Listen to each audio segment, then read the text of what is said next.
मजली ग्रामपंचायत तालुका साक्री जिल्हा धुळे या ठिकाणी जे तक्रारदार आहेत ते त्या ग्रामपंचायतीचे सदस्य आहेत आमच्या इथे आणि त्यांच्या तक्रारीप्रमाणे त्यांनी म्हटलं होतं की गावामध्ये त्यांच्या वार्डामध्ये काही विकास कामं त्यांनी प्रस्तावित केलेले होते आणि त्या विकास कामांचा जो काही अंदाजपत्रक होतं ते साधारणतः 12 लाख इतक्या किमतीचं होतं आणि त्या किमतीमध्ये 20% प्रमाणे साधारण 2,40,000 रुपये लाचेची मागणी ही जे या गुन्ह्यामधील आरोपी लोकसेवक त्या ठिकाणचे त्या ग्रामपंचायतीचे ग्रामविकास अधिकारी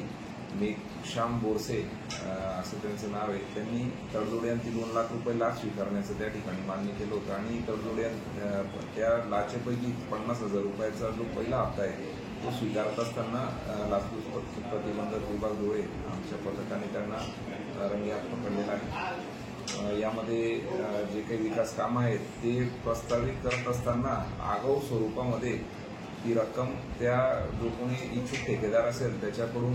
आणून देण्यासाठी जे आरोपी लोकसेवक मेघश्याम बोरसे आहेत त्यांनी यांना आग्रह केलेला होता तक्रारदाराला आणि त्या अनुषंगाने ही कारवाई एसीबी करण्यात आलेली आहे।